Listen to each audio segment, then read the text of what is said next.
Hello दोस्तों, कैसे हैं आप लोग? उम्मीद है कि आप लोग स्वस्थ होंगे।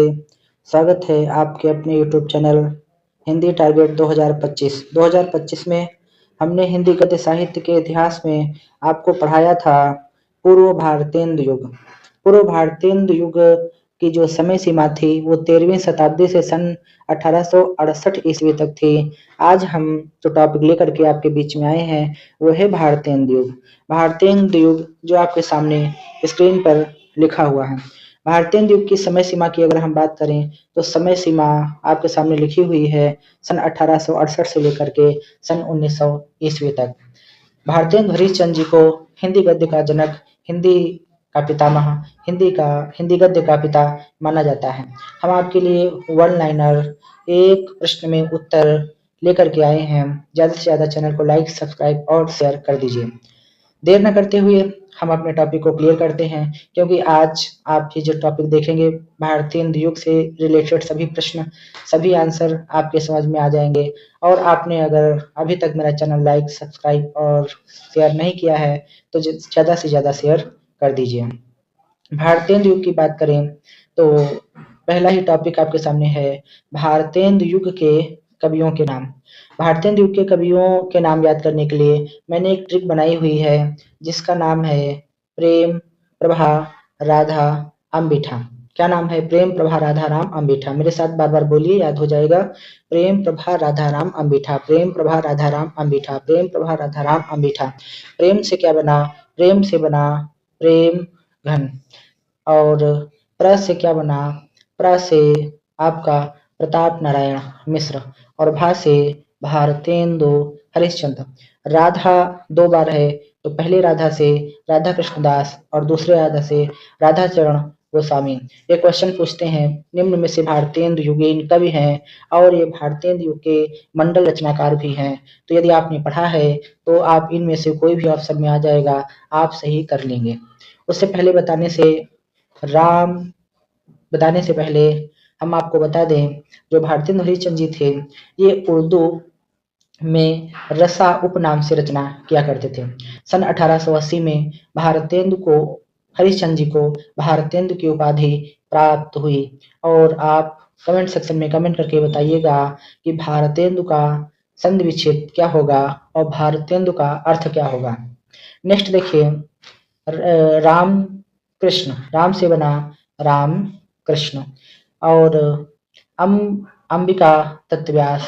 और ठा से ठाकुर जगमोहन सिंह। और लास्ट में किशोरी लाल गोस्वामी। ये थे भारतेंदु युगीन कवियों के नाम। अब आप नेक्स्ट टॉपिक पढ़ेंगे, आपकी स्क्रीन पर आपको दिख रहा होगा। ज़्यादा से ज़्यादा लाइक, सब्सक्राइब और शेयर कर दीजिए, समझने का प्रयास कीजिए। प्रकाशित पत्रिकाएं। भारतेंदु युग की प्रकाशित पत्रिकाएं, नंबर 1 है कविवचन सुधा। नंबर 2 है हरिश्चंद्र मैगजीन। हरिश्चंद्र मैगजीन का सन 1881 में नाम बदल करके हो गया था हरिश्चंद्र पत्रिका। फिर नाम परिवर्तित हुआ और नाम हो गया हरिश्चंद्र चंद्रिका। लास्ट है बाला बोधिनी। नेक्स्ट आप देखिए, जहां जहां आपको नहीं समझ में आ रहा है आप समझने का प्रयास कीजिए और समझ में आ जाएगा। और स्क्रीनशॉट ले लीजिए और नोट्स ऐसे ही आप बनाइए। भारतेंदु हरिश्चंद्र के प्रमुख योगदान या हम कहें उनकी जो देन है उसको हम देखें तो पहला है भारतेंदु हरिश्चंद्र जी ने कविता वर्धनी सभा की स्थापना की थी। किसकी स्थापना की थी? कविता वर्धनी सभा की स्थापना की थी। कब की थी? 1870 ईस्वी में। नेक्स्ट, पेनी रीडिंग क्लब की स्थापना कब की थी? 1873 ईस्वी में। तदीय समाज की स्थापना कब हुई थी? 1873 में। किस समाज की स्थापना हुई थी? तदीय समाज की। किसने की थी? भारतेंदु हरिश्चंद्र की थी। समझने के बाद बार बार आप देखिए, हमारे साथ आप रिविजन करिए, आपको याद हो जाएगा। काशी नेशनल थिएटर की स्थापना भी किसने की थी? भारतेंदु हरिश्चंद्र जी ने की थी। वन लाइनर आपके लिए लेकर के आए हैं और आप देखिए, भारतेंदु को नए जमाने की मुकरी रचना के लेखक माना जाता है। नए जमाने की मुकरी के लेखक कौन है? भारतेंदु जी हैं। और हिंदी का प्रथम नाटककार किसको माना जाता है? भारतेंदु को माना जाता है। भारतेंदु जी ने मौलिक और अनूदित दोनों प्रकार की नाट्य रचनाएं की हैं। मौलिक किसको कहते हैं, अनुदित किसको कहते हैं, समझिए। मौलिक कहते हैं वह रचनाएं जो मूल रूप से होती हैं, और अनुदित मौलिक का अनुवादीकरण होती हैं। अनुवाद करने के बाद जो प्रकाशित की जाती हैं उनको अनुदित रचनाएं बोलते हैं। आइए उसके बाद हम देखें भारतेंदु हरिश्चंद्र जी के मौलिक नाटक जो उन्होंने स्वयं लिखे। पहला आप देखेंगे मौलिक नाटक में भारत दुर्दशा, सत्य, हरिश्चंद्र, वैद्य की हिंसा हिंसा न भवते, इस पर हम डबल टिक करेंगे क्योंकि ये इंपॉर्टेंट है। अंधेर नगरी, भारत दुर्दशा में भारत की दशा का वर्णन किया गया। वह और अंधेर नगरी में जो राजा थे, इसमें आप पढ़ोगे जो राजा थे वो अंत में खुद ही फांसी पर चढ़ जाते हैं, अर्थात निरंकुश राजा के प्रति क्या किया गया है, व्यंग किया गया है। सन की बात करें तो भारत दुर्दशा 1880 में, सत्य हरिश्चंद्र 1875 में, वैद्य की हिंसा हिंसा न भवते ये नाटक 1875 में, अंधेर नगरी नाटक 1881 ईस्वी में। मौलिक नाटक हैं भारतेंदु हरिश्चंद्र जी के। आप ऐसे ही नोट्स बनाइएगा। उसके बाद में हम अनुदित रचनाएं देखते हैं किसके, भारतेंदु हरिश्चंद्र जी की। कर्पूर मंजरी सन 1875 में, भारत जननी 1877 में, दुर्लभ बंधु 1880 ईस्वी में। और ये जो दुर्लभ बंधु है ये शेक्सपियर का नाटक है, मर्चेंट ऑफ वेनिस, और मर्चेंट ऑफ वेनिस का अनुवाद किया है भारतेंदु हरिश्चंद्र जी ने दुर्लभ बंधु के नाम से। उसके बाद हम देखते हैं निबंध संग्रह। वीडियो को स्किप बिल्कुल मत कीजिएगा, छोड़कर बिल्कुल मत जाइएगा। आगे आप बढ़ोगे समझने में समस्याएं होंगी, लगातार आप देखते रहोगे आपको याद हो जाएगा। हम निबंध संग्रह की बात करें भारतेंदु हरिश्चंद्र जी के तो नाटक कालचक्र, भारतवर्षोन्नति कैसे हो सकती है।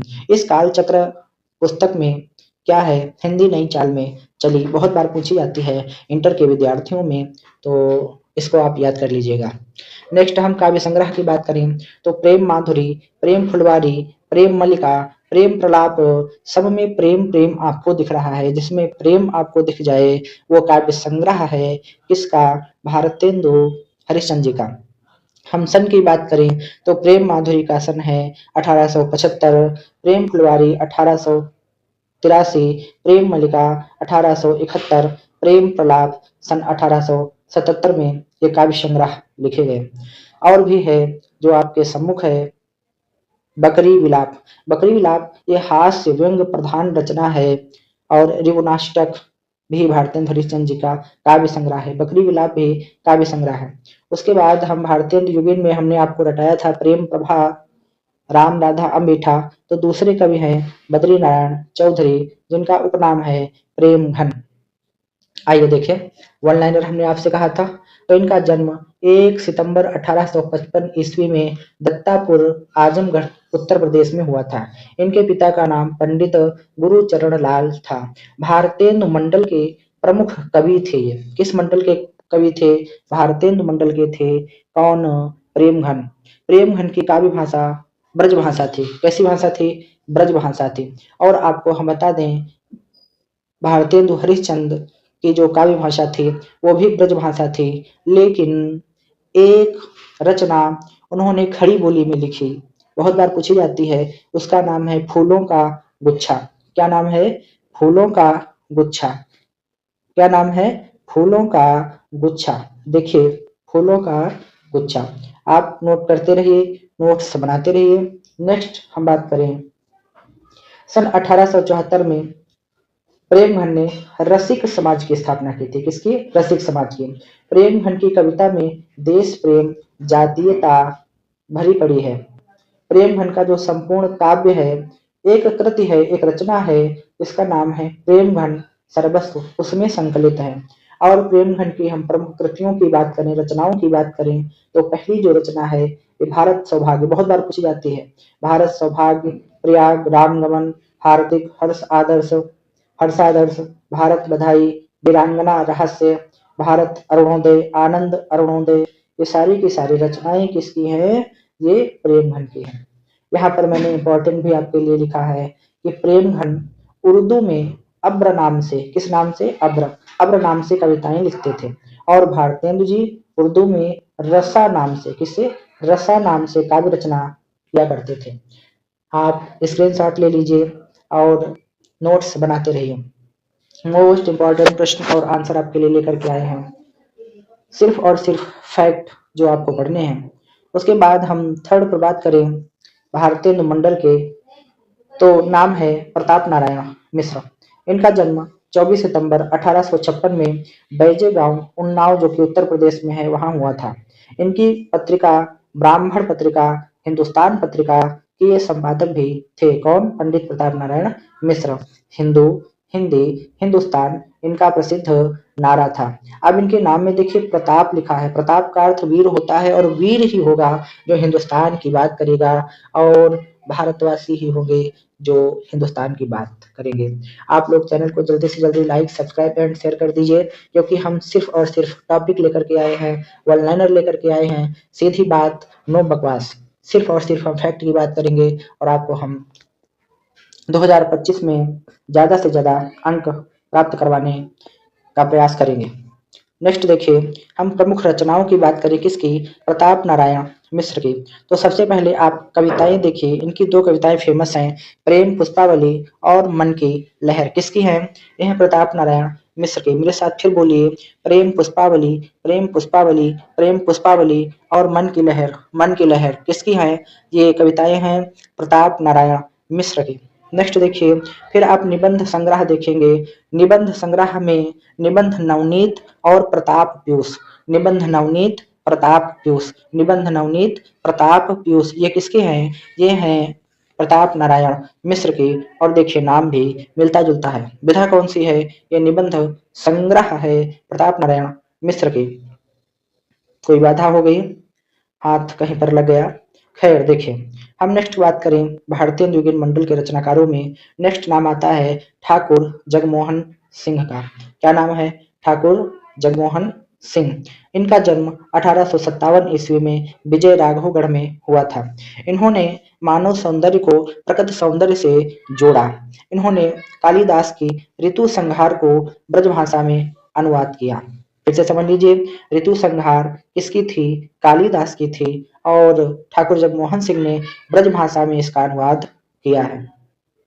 नेक्स्ट देखिए, काव्य संग्रह ठाकुर जगमोहन सिंह की।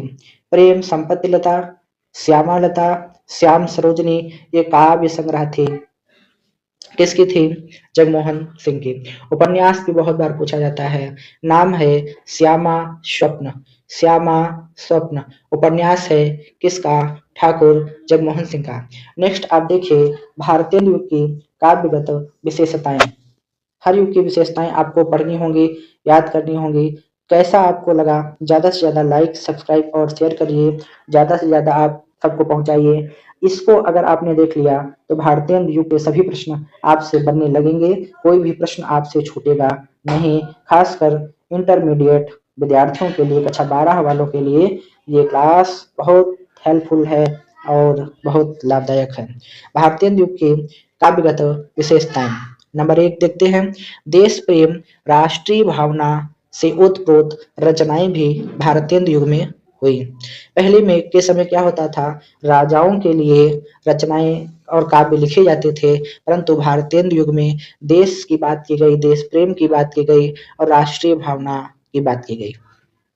नेक्स्ट हम देखें, भारतेंदु जी की कविता में एक और देश प्रेम, देशभक्ति और सामाजिक चेतना की जीती जगती तस्वीर थी, तो दूसरी ओर श्रृंगारिकता और प्रकृति के चित्रण भी थे। नेक्स्ट देखें, इस युग में प्राचीन परिपाटी की कविताओं का भी संकलन हुआ है। भारतेंदु युग में कला पक्ष का अभाव रहा है, अर्थात शिल्पियों का अभाव रहा है। नेक्स्ट, काव्य में ब्रजभाषा का बोलबाला रहा है। मैंने एक बताया था, भारतेंदु हरिश्चंद्र जी के काव्य में ब्रजभाषा में ही मिलती हैं रचनाएं, लेकिन एक रचना ऐसी थी जो हिंदी खड़ी बोली की रचना थी, उसका नाम क्या था? फूलों का गुच्छा। नेक्स्ट हम देखें, काव्य में ब्रजभाषा का बोलबाला रहा।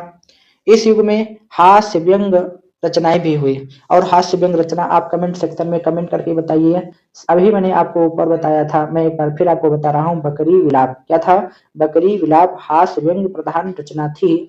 और आप जब कमेंट सेक्शन में लिख दोगे तो आपको याद रहेगा। नेक्स्ट देखिए, हम बात करें प्रमुख पंक्तियों की। भारतीय युग में जो रचनाकार हुए उनके प्रमुख पंक्तियों की कौन कौन सी पंक्तियां बहुत प्रसिद्ध हैं और पूछी भी जाती हैं। 8 मास बीते जजमान, अब तो करो दक्षिणादान, ये प्रताप नारायण मिश्र की पंक्ति है। और हिंदी नई चाल में चली, हमने आपको बताया था एक पुस्तक थी कालचक्र, उसमें यह लिखी थी पंक्तियां, हिंदी नई चाल में चली, और ये भारतेंदु हरिश्चंद्र जी की है। जपो निरंतर एक जबान, हिंदी हिंदू हिंदुस्तान, ये किसकी पंक्तियां हैं, हमने आपको पहले ही बता दिया था, प्रताप नारायण मिश्र की पंक्तियां हैं। भारत दुर्दशा, हा हा देखी नहीं जाती, ये किसकी पंक्तियां हैं, ये भारतेंदु हरिश्चंद्र की पंक्तियां हैं, और ये भारत दुर्दशा नाटक से ली गई हैं। नेक्स्ट देखिए, इन मुसलमान हरिजन पर कौटिन हिंदू वारिये, इन मुसलमान हरिजन पर कौटिन हिंदू वारिये, ये भारतेंदु हरिश्चंद्र जी की पंक्तियां हैं, और इन्होंने रस खान के लिए लिखा है। रस खान मुस्लिम कवि थे और उनके लिए लिखा था। तो आज के सेशन में बस इतना ही। भारतेंदु युग में यदि आपने इतना पढ़ लिया तो आपने बहुत पढ़ लिया। फिर उसके बाद चर्चा हम करेंगे द्विवेदी युग की। हम सीधी बात करते हैं और उसके बाद में आपको मिलते हैं नेक्स्ट वीडियो में। जय हिंद, जय भारत, जय विज्ञान, जय